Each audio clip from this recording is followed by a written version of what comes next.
Hi. Hi, ഞാനൊരു കാര്യം ചോദിക്കട്ടെ. എനിക്ക് കഴിഞ്ഞ ദിവസം ഒരു മെസ്സേജ് വന്നിരുന്നു എൻ്റെ ഫോണിൽ. എൻ്റെ UPIയും റുപേ കാർഡും തമ്മിൽ ബന്ധിപ്പിക്കണം എന്ന് പറഞ്ഞിട്ട്. ഇതെന്തിനാണ് ഇങ്ങനെ ബന്ധിപ്പിക്കുന്നത്? അത് നമ്മൾ സാധാരണ UPI പേയ്മെൻറ്റ് എന്ന് പറയുന്നത് ഫോൺ പേ, ഗൂഗിൾ പേ, പേടിഎം എന്നിവയൊക്കെയാണല്ലോ. ഇത് ബാങ്ക് അക്കൗണ്ടുമായിട്ട് നേരിട്ട് ഘടിപ്പിക്കുക ചെയ്യുന്നത്. നമ്മുടെ പണം പേയ്മെൻറ്റ് നടത്തുമ്പോൾ നേരിട്ട് ബാങ്ക് അക്കൗണ്ടിൽ നിന്ന് പോകും. എന്നാൽ ഇന്ത്യയുടെ റുപേ കാർഡ് നമുക്ക് എങ്ങനെയാണോ ബാങ്ക് അക്കൗണ്ട് ഘടിപ്പിക്കുന്നത് അതുപോലെ ഘടിപ്പിക്കാനുള്ള ഓപ്ഷൻ തരുന്നുണ്ട്. അപ്പോൾ നമ്മൾ റുപേ ക്രെഡിറ്റ് കാർഡ് ഘടിപ്പിച്ച് കഴിഞ്ഞാൽ നമുക്ക് എന്ത് ചെയ്യാൻ പറ്റും? സാധാരണ സ്കാൻ ചെയ്തുള്ള പേയ്മെൻറ്റുകൾ ഈ ക്രെഡിറ്റ് കാർഡിൽ നിന്ന് നടത്താൻ പറ്റും. ശ്രദ്ധിക്കണം, വിസ കാർഡോ മാസ്റ്റർ കാർഡോ ഘടിപ്പിക്കാനാവില്ല. ഇന്ത്യയിൽ റുപേ കാർഡ് മാത്രമാണ് ഘടിപ്പിക്കുക. അപ്പം ബാങ്കുകൾ ഇപ്പം പലപ്പോഴും മെസ്സേജ് അയക്കുന്നുണ്ട്, നിങ്ങളുടെ റുപേ കാർഡ് UPI ആയിട്ട് ഘടിപ്പിക്കാൻ വേണ്ടി പറഞ്ഞ് മെസ്സേജ് അയക്കുന്നുണ്ട്. അത്തരം ഒരു മെസ്സേജ് ആയിരിക്കും ക്രിസ്റ്റീനയ്ക്ക് വന്നിട്ടുണ്ടാവുക. ഇങ്ങനെ ഘടിപ്പിക്കുന്നത് കൊണ്ടുള്ള ഗുണം എന്തൊക്കെയാണ്? ഇത് വളരെ സിമ്പിളല്ലേ? കാരണം എന്താ അറിയോ, നമ്മളെ കയ്യിൽ എപ്പോഴും അക്കൗണ്ടിൽ പണം ഉണ്ടായിക്കൊള്ളുന്നില്ല. അപ്പോൾ ക്രെഡിറ്റ് കാർഡ് നമ്മൾ ഘടിപ്പിക്കുന്നതോടുകൂടി നമുക്ക് എന്ത് ചെയ്യാം? നമ്മുടെ ചിലവുകളൊക്കെ നടത്താം. ഒരു 50 ദിവസം കഴിഞ്ഞിട്ട് പണം കൊടുത്താൽ മതി. ഇത് തന്നെയാണ് ഏറ്റവും വലിയ ബെനിഫിറ്റ്.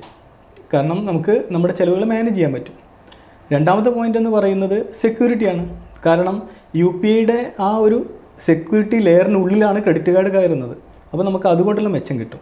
മൂന്നാമത്തെ കാര്യം എന്ന് പറയുന്നത്, ക്രെഡിറ്റ് കാർഡ് ഉപയോഗിക്കുമ്പോൾ ധാരാളം റിവാർഡ്സും ക്യാഷ് പോയിൻറ്റ്സും കിട്ടും നമുക്ക്. എന്നാൽ UPI പേയ്മെൻറ്റ് നടത്തുമ്പോൾ നമുക്കത് കിട്ടുന്നില്ല, വളരെ കുറവാണ് കിട്ടുന്നത്.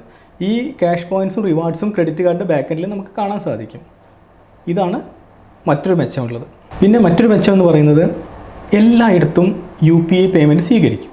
എന്നാൽ എല്ലായിടത്തും ക്രെഡിറ്റ് കാർഡ് സ്വീകരിച്ചു കൊള്ളുന്നില്ല. കാരണം സ്വൈപ്പിംഗ് മെഷീൻ ഉള്ളിടത്ത് മാത്രമല്ലേ ക്രെഡിറ്റ് കാർഡ് ഉപയോഗിക്കാൻ പറ്റൂ. ക്രിസ്റ്റീന ഉദാഹരണത്തിന് ഒരു സാധാരണ ചെറിയ കടയിൽ പോയി കഴിഞ്ഞാൽ അവിടെ എന്തുണ്ടായിരിക്കും? സ്കാൻ ചെയ്യാനുള്ള സംവിധാനം ഉണ്ടായിരിക്കും. എന്നാൽ അവിടെ ക്രെഡിറ്റ് കാർഡ് മെഷീൻ ഉണ്ടായിരിക്കില്ല. ഇത്തരത്തിൽ ക്രെഡിറ്റ് കാർഡ് നമ്മൾ UPIയുമായിട്ട് ഘടിപ്പിച്ച് കഴിഞ്ഞാൽ നമുക്ക് ആ കടയിൽ പോയിട്ട് സാധനം വാങ്ങാൻ പറ്റും. അപ്പം ഓപ്ഷൻസ് കൂടുക ചെയ്യുന്നത്. ഇതാണ് വളരെ പ്രധാനപ്പെട്ട ഒരു ഉപകാരം. മറ്റൊന്ന് ഒരു ഫിനാൻഷ്യൽ ഫ്ലെക്സിബിലിറ്റിയാണ്. എന്ന് വെച്ചാൽ ക്രിസ്റ്റീനയ്ക്ക് അക്കൗണ്ടിൽ പണം ഇല്ലെങ്കിലും കാര്യങ്ങൾ സാധിക്കാൻ പറ്റും. കാരണം ആ ഒരു ക്രെഡിറ്റ് ലിമിറ്റ് മുഴുവൻ നമുക്ക് എന്ത് ചെയ്യാൻ പറ്റും? നമ്മുടെ കാര്യസാധ്യത്തിന് ഉപയോഗിക്കാൻ പറ്റും. പിന്നീട് വേണമെങ്കിൽ EMI ആയിട്ട് അടച്ചു കൊടുത്താലും മതി. ഇവ രണ്ടും ഘടിപ്പിക്കുമ്പോൾ ഇത്രയും ഗുണങ്ങളുണ്ടെന്ന് സാർ പറഞ്ഞല്ലോ. അപ്പോൾ എന്തൊക്കെയാണ് ഇതിൻ്റെ ദോഷവശങ്ങൾ? ദോഷവശങ്ങൾ എന്ന് പറയുന്നത്, ഏറ്റവും പ്രധാനപ്പെട്ട ദോഷം എന്ന് പറയുന്നത്, മനുഷ്യന് ഈ ഫിനാൻഷ്യൽ കൺട്രോൾ കുറവുള്ള ആളുകളാണെങ്കിൽ അവരുടെ എക്സ്പെൻസ് ക്രമാതീതമായിട്ട് കൂടും. ഇങ്ങനെ കൂടിക്കഴിഞ്ഞാൽ 50 ദിവസം കഴിഞ്ഞാൽ നമ്മൾ ക്രെഡിറ്റ് കാർഡിൻ്റെ ബില്ല് അടയ്ക്കണ്ടേ? ഈ ബില്ല് അടയ്ക്കുന്ന എമൗണ്ട് കൂടിക്കഴിഞ്ഞാൽ നമുക്ക് അടയ്ക്കാൻ കഴിയാതെ വന്നാൽ ഈ രണ്ട് സാഹചര്യങ്ങൾ നമ്മൾ പരിഗണിക്കണം. കൂടിക്കഴിഞ്ഞാൽ അനാവശ്യമായ ചിലവാണ് വരുന്നത്. ആ എമൗണ്ട് കൂടുന്നു, നമ്മുടെ മൊത്തം ചിലവ് കൂടുന്നു. അടയ്ക്കാൻ പറ്റിയിട്ടില്ലെങ്കിൽ ഈ ക്രെഡിറ്റ് കാർഡിൻ്റെ ഇൻട്രസ്റ്റ് റേറ്റ് എന്ന് പറയുന്നത് ഭീകരമായ ഇൻട്രസ്റ്റ് റേറ്റാണ്. ചുരുക്കത്തിൽ ഘടിപ്പിക്കുന്നതോടുകൂടി പരോക്ഷമായിട്ട് നമ്മളൊരു കടക്കണിയിലേക്ക് പോകാനുള്ള സാധ്യത കൂടുതലാണ്. പിന്നെ രണ്ടാമത്തെ കാര്യമെന്ന് പറയുന്നത്, എല്ലാ കടകളിലും ഈ UPI ക്രെഡിറ്റ് കാർഡ് ഉപയോഗിച്ചുള്ള UPI പേയ്മെൻറ്റ് സാധ്യമാകാൻ ഇടയില്ല. കാരണം ഒരു MDR ചാർജ് ക്രെഡിറ്റ് കാർഡിന് കൊടുക്കേണ്ടതുണ്ട്. ഈ ചാർജ് UPI ഘടിപ്പിച്ചാലും മർച്ചൻ്റ് അല്ലെങ്കിൽ കച്ചവടക്കാർ കൊടുക്കണം. സാധാരണഗതിക്ക് നമ്മൾ ക്രെഡിറ്റ് കാർഡ് ഉപയോഗിച്ച് ഏതെങ്കിലും സാധനം വാങ്ങാൻ നോക്കുമ്പോൾ ചില കച്ചവട സ്ഥാപനങ്ങളെങ്കിലും ഈ MDR ചാർജ് നമ്മളിൽ നിന്ന് ഈടാക്കാൻ വേണ്ടി ശ്രമിക്കും. റിസർവ് ബാങ്ക് പറയുന്നത് ഈ MDR ചാർജ് കച്ചവടക്കാരൻ തന്നെ കൊടുക്കണമെന്നാണെങ്കിലും പല കടക്കാരും ആ MDR ചാർജ് നമ്മളിൽ നിന്ന് ഈടാക്കാനാണ് നോക്കുക. സ്വാഭാവികമായിട്ടും ക്രെഡിറ്റ് കാർഡ് UPIയിൽ ഘടിപ്പിച്ചാലും ഈ ചാർജ് ആര് കൊടുക്കണം? മർച്ചൻ്റ് കൊടുക്കണം. ഇതിനെ മറികടക്കാൻ വേണ്ടി കച്ചവടക്കാർ എന്ത് ചെയ്യുന്നറിയോ?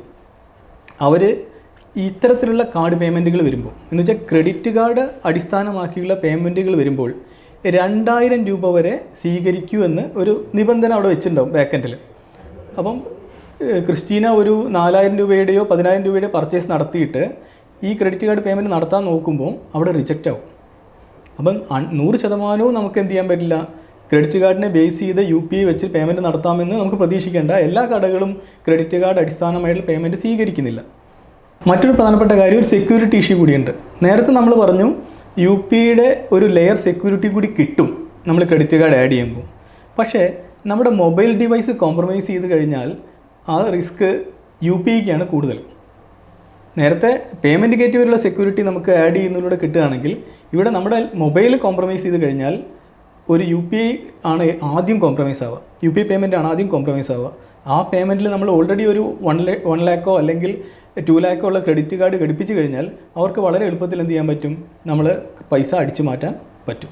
അപ്പോൾ ഈ 2 കാര്യങ്ങളാണ് പ്രധാനപ്പെട്ട ഡ്രോബാക്ക്. അപ്പോൾ സാറ് പറഞ്ഞു വരുന്നത് എല്ലാ കടകളിലും റൂപേ കാർഡ് ബന്ധിപ്പിച്ചിട്ടുള്ള UPI സേവനങ്ങൾ നമുക്ക് ലഭ്യമാകില്ല എന്ന് തന്നെയാണ്. നിലവിലെ സാഹചര്യത്തിൽ എല്ലാ കടകളിലും ലഭ്യമാകില്ല. അതേ സമയത്ത് ആ പേയ്മെൻറ്റുകൾ 2000 രൂപയെ താഴെയാണെങ്കിൽ നമുക്ക് ഒട്ടുമിക്ക കടകളിലും കിട്ടും. 2000-ൽ മുകളിലുള്ള പേയ്മെൻറ്റുകൾ ശരിക്കും നിയമപ്രകാരം MDR ചാർജ് മർച്ചൻ്റ് കൊടുക്കേണ്ടതാണ്. ആ മർച്ചൻ്റ് കൊടുക്കാതെ നമ്മുടെ പേയ്മെൻറ്റ് ബ്ലോക്ക് ആക്കുമ്പോൾ നമ്മൾ ആകെ ഒന്നും ചെയ്യാനാവാൻ നിൽക്കേണ്ടി വരും. ഞാൻ ഉദാഹരണം പറയാം. ക്രിസ്റ്റീന ഒരു ജ്വല്ലറി പോയി കുറച്ച് സ്വർണം വാങ്ങി, സ്വർണ്ണത്തിന് അടയ്ക്കേണ്ട ബില്ല് 18,000 ആണെന്ന് കരുതുക. UPI പേയ്മെൻറ്റ് വെച്ച് സ്കാൻ ചെയ്യുന്നു, ക്രെഡിറ്റ് കാർഡിലുള്ള പേയ്മെൻറ്റാണ് കൊടുക്കുന്നത്. അവിടെ പേയ്മെൻറ്റ് റിജക്റ്റായി. ഇവിടെ ക്രിസ്റ്റീനയുടെ കയ്യിൽ വേറെ ഓപ്ഷൻ ഇല്ല, അക്കൗണ്ടിലേക്ക് പണം ഇല്ലെങ്കിൽ ക്രിസ്റ്റീന കൊടുക്കും.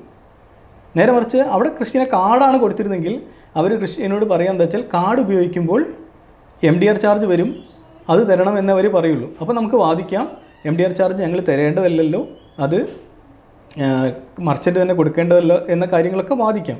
പക്ഷേ ഇത് നമ്മുടെ UPIയിൽ ഘടിപ്പിച്ച് കിട്ടുകഴിഞ്ഞാൽ നമുക്കത് വാദിക്കാൻ പറ്റില്ല. അവിടെ പേയ്മെൻറ്റ് റിജക്റ്റായി. അവർ ആ റിജക്റ്റ് ചെയ്യുന്ന രീതിയിലാണ് എല്ലാ പേയ്മെൻറ്റുകളും സെറ്റ് ചെയ്ത് വെച്ചിരിക്കുന്നത്. ഇതാണ് ഇതിൻ്റെ ഏറ്റവും വലിയ ഒരു ഡ്രോബാക്ക്. പക്ഷേ ഈ നിയമം മാറി സർക്കാർ അധികൃതർ കുറച്ചും കൂടി ശക്തമായിട്ട് ഇടപെടുകയാണെങ്കിൽ ഈ ക്രെഡിറ്റ് കാർഡ് വെച്ചുള്ള പേയ്മെൻറ്റ് എല്ലായിടത്തും സ്വീകരിക്കാൻ തുടങ്ങും. ഏത് ചെറിയ പേയ്മെൻ്റ് ആയാലും ഏതൊരു വലിയ പേയ്മെൻ്റ് ആയാലും സ്വീകരിക്കാൻ തുടങ്ങും. ഇത്രയും കാര്യങ്ങളാണ് ക്രെഡിറ്റ് കാർഡ് ഘടിപ്പിക്കുന്നതുകൊണ്ടുള്ള ഗുണങ്ങളും ദോഷങ്ങളുമായിട്ട് വരുന്നത്.